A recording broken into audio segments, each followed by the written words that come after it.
Gonzaga Nation SI, the first week of the NCAA tournament. We're bringing you a little bit of a foreshadowing of what we are expecting Gonzaga to see in one of their games this week. We're imagining that they've gotten by Georgia State.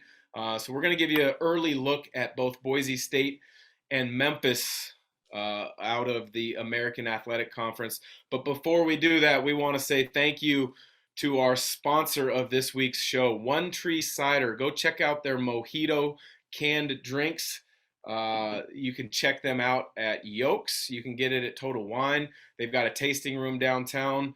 I'm sure come summertime with the Spokane heat, these mojitos are going to be flying off the shelves. So thank you to our sponsor this week, Tree Cider. Mo, let's get into it. First week of the NCAA tournament. We're obviously expecting Gonzaga to beat Georgia State, but we're going to look at Boise State and Memphis a little bit. Before we do that, a freshman going into the NCAA tournament, you've never experienced being a part of this big of an event. What type of jitters do you have in game one, and do those go away a little bit and you become more comfortable in game two? I think, my first experience was in Seattle when we were 2 seed that year. We got upset by Nevada in the second round. I did have some jitters. I think we played Valpo that year, Valparaiso.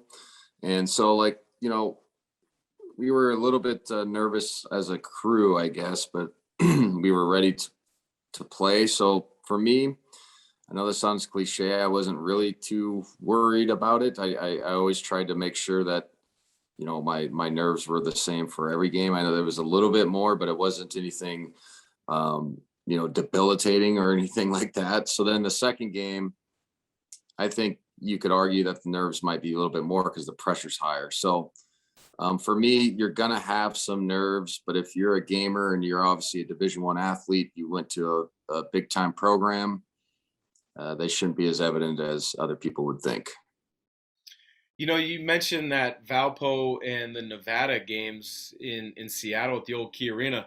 That jogged my memory a little bit. I was at that Nevada game, and I remember, Blake Stepp struggling a little bit in that game. I remember you gave him a little bit of a spark, which you tended to do coming off the bench that game. But it was really the first year I think Gonzaga had a true high seed, and there were expectations to go deep in the NCAA tournament. And then on my experiences, I remember very similarly to you.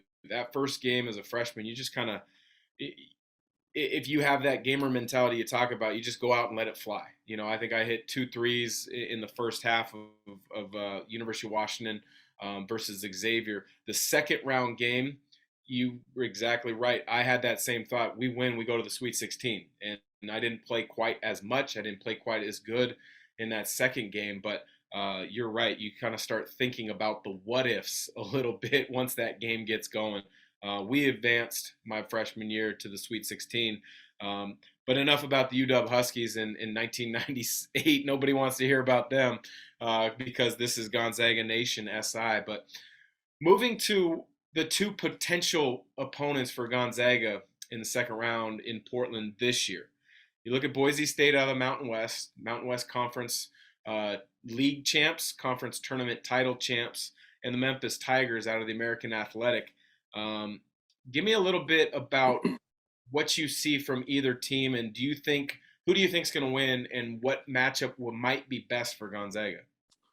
Well, first of all, we got to congratulate Leon Rice, former assistant coach at Gonzaga, friend of the program, coached me. I believe he coached you as well. Just awesome dude. And, he's had some good success there, but it's nice to, he's kind of gone here and then it plateaued. Now he's taken another step with his crew. And so, I'm happy for him. But then also I'd like to throw this out here. Nobody likes to play your buddies. So when I saw that in the second round, I was kind of like, oh man, that's not cool from a personal standpoint for Coach Few and Leon, because you want to have success, but you don't want to play your friends. I mean, it sounds funny, but it's not a fun situation. And then each other's tendencies, And then you start thinking about, well, I know what his kids can kind of do, so I can might mess with, you know what I mean? You get into some funny business type of deals. So I mean, that's an interesting second round matchup. They're a very good defensive team. They're not terrific at scoring. Obviously, they did enough this year to be really successful. But if you look at some of their games, they're in the high 50s, low 60s. I think they like to play at a slower pace. They have a fantastic freshman in Tyson Dagenhart from Spokane that played at Mount Spokane High School. Is having a great year, averages about 11 points a game as a true freshman, playing heavy minutes. And then Memphis is kind of your wild card. A bunch of athletes, young team that kind of probably doesn't know what the stakes are and just going to go play. You know what I mean? One of those situations. And Penny Hardaway's done an excellent job of trying to turn that program around and getting guys to buy in. And so to me, the better matchup, if I was being honest, would probably be Boise State. And that's not a knock. It's just on personnel wise. Memphis has more potential NBA players, if that makes sense. Yeah. So if I was just going on that, it would just be on the personnel side, not coaching, not anything else. So, but like I said, I hope Boise State's wins for Leon's success. And then after that, it's not cool that you have to play your buddies. Yeah, no, exactly right. As far as Memphis, they were an interesting team because I think they were preseason top 12 or so because they had some really good freshmen, Amani Bates, but he kind of stepped away from the season. And really, when that happened, Memphis kind of took off. They've got a young big Jalen Duren, who's probably going to be a top 8, top 10 pick. He graduated high school early, kind of similar to what Ben Gregg did a year ago, to be able to kind of get his eligibility clock started for the NBA draft. So he's gotten better as the course of the season's gone on. But I would agree with that. Their athletes are going to give Gonzaga, or would give Gonzaga, a little bit more problems and issues than Boise State's athletes. That being said, Boise State's got some good athletes with size and length on the wing, Abu Kijab and Emmanuel Akot, which I think those would be the guys that would give Gonzaga problems if there's that matchup. Their big fella on the inside, Armouche, he is an absolute bruiser. I think physically he would do a lot of what St. Mary's had success with against Timmy, is be physical early, and then he pounds the offensive glass. They've got a big-time closer in Marcus Shaver. If the game is close, the ball is going to be in his hands. I think he hit 3 game winners in conference play this year. And then you mentioned Dagenhart, the kid from Spokane. What a cool story. Freshman of the year. As any kid growing up in Spokane, similar to you grow up wanting to be a Gonzaga Bulldog. Very few guys were able to realize that dream. The next best thing would to be to play against Gonzaga in the NCAA tournament, and he's got that opportunity. It will be a lot of fun if that game comes to fruition. Now, there's a reason, as you mentioned, Coach Few and Leon have never played. There's a reason the Gonzaga Arizona game was canceled this year with Tommy. What type of jitters or frustrations do you think would go through the winning coach in consoling the losing coach in that situation? That's the great wonder, I guess. Like, because it's like you want to be excited that you won, and obviously it's the NCAA tournament, and it's it ups your stature as a coach professionally and monetarily. I mean, there's a lot of things that go into winning NCAA tournament games. Your conference gets more money, but then also you don't want to do it to your buddy who might set their program back or what have you. So like, it's just not a fun situation to be in. I don't think, obviously the NCAA doesn't know that, and they don't have to do that for our benefit. But like you said, that's why Gonzaga never played Boise State. That's why, when Giacoletti was at Drake or whatever, we never played Drake. You can go down the line. Like, it's not fun playing your buddies. So it's interesting ponderance that's going to happen if they do play each other. What type of secrets, like scheme wise, do they know about each other, or tendencies? Yeah. It's more like tendencies. Like, okay, Fewy likes to run this OB in a certain situation. I showed him the OB 10 years ago, right? I mean, that's a real, it's a real possibility. I mean, so it's just interesting. And like I said, I'm happy for Tommy and I'm happy for Leon. It's just like, oh, I hope they don't have to play each other. So it'll be interesting to see Boise State Memphis game and see who pans out in that second round matchup. You're going to be calling the game on radio, the games down in Portland, with your normal radio buddy, Tom Hudson. I'm going to be calling all the games in Portland on Westwood One Radio, so I've got to prepare for all 8 teams, all 6 games that will happen. Besides the game that you're calling and the prep work that you do, how much time do you stay at the arena just to enjoy watching NCAA tournament basketball? Uh, I mean, we have an hour post game show, so at least an hour. and then after, when Huddy wants to get the equipment put in the bag, so I kind of sit there and watch. But it is cool because obviously, we're on press row or whatever, so you're right there. And even to see the warm ups, and then usually the start of the second game or the game after, whatever it may be, happens, and it's pretty cool to be there right up close. And a lot of times there's good traveling fans, so the crowds get into it. And yeah, it's a cool.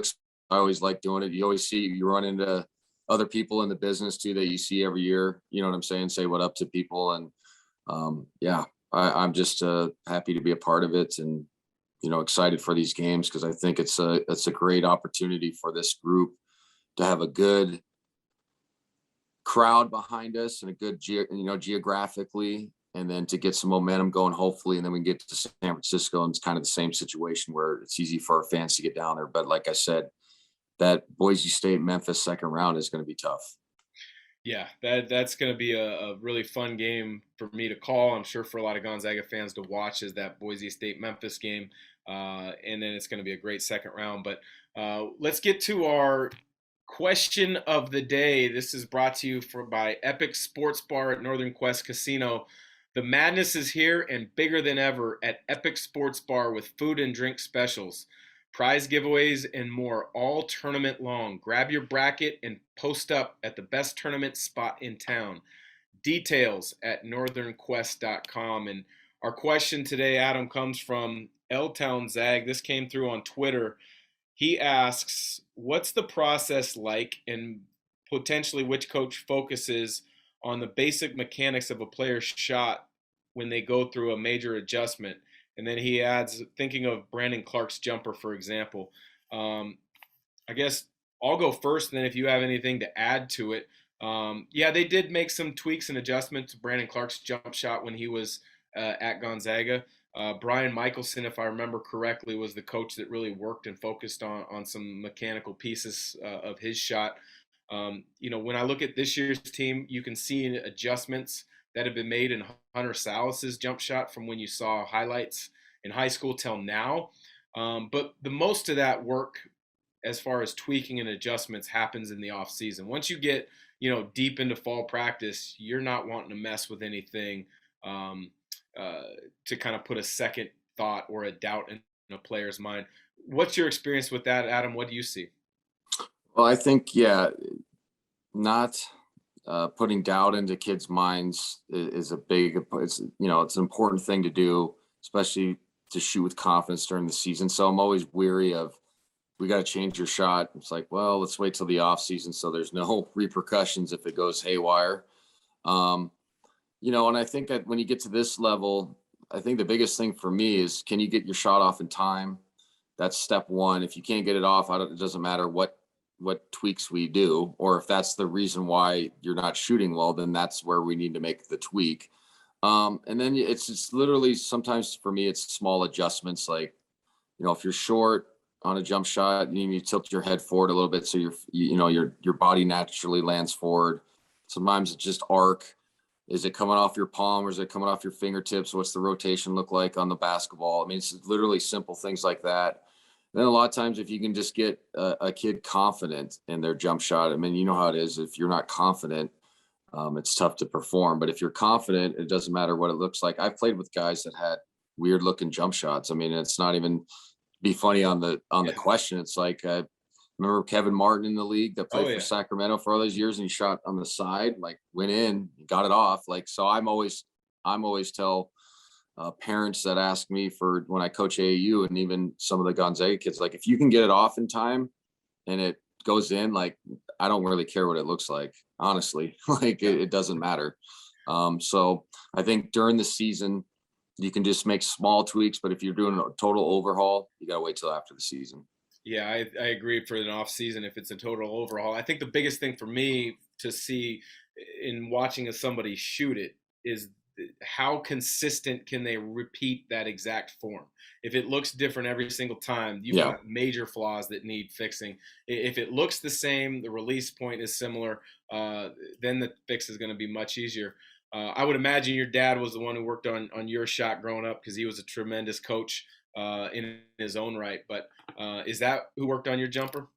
Yeah, no, I used to sling mine too from the side. And then, but when I was younger, so like my release point would still be where it was, but it came from below. But, my dad always said like it doesn't matter because it's a strength issue. So, like a lot of times to me, youth coaches, move the pocket too high too early. It's like, hey, if they have to kind of gunsling it, as long as it's coming off their hand good, then you move the pocket up later. Because, like, if you look at like Steph Curry's shot, he probably was gunslinging it when he was a kid, right? You know what I mean? But it came off soft and it got to a certain point, and now it's like, okay, when he gets older, like just move your pocket up because you're stronger, and that's all you have to do. So, I was lucky enough to obviously have a father who coached and understood that. But like sometimes I see some youth coaches like, no, it needs to be right here. It's like, well, they're 8 years old, man. They can't Yeah. they can't shoot from there, So it's okay if it comes from the hip and then gets to that point. So yeah, everybody's got their own philosophies. There's more than one way to skin a cat, especially with shooting. But for me, it's like, hey, if you can get it off in time, and like you said, release point's pretty much the same, it looks the same, go with it. We could talk about that over and over again, the discrepancies of how the game is taught. I think the European model for teaching skills is better than the U.S. model, but that's a whole other podcast that we can do in the off season at some point. So for our two sponsors today, Epic Sports Bar at Northern Quest Casino, One Tree Cider, thanks for listening. Check out Adam on the regional radio call. I'll be on the national call if you can't quite get in front of a TV and watch the Zags in the NCAA tournament. There is no better time of year. Adam and I are looking forward to bringing you some updates next week when Gonzaga advances. So for Gonzaga Nation SI, he's Adam Morrison. I'm Dan Dickau.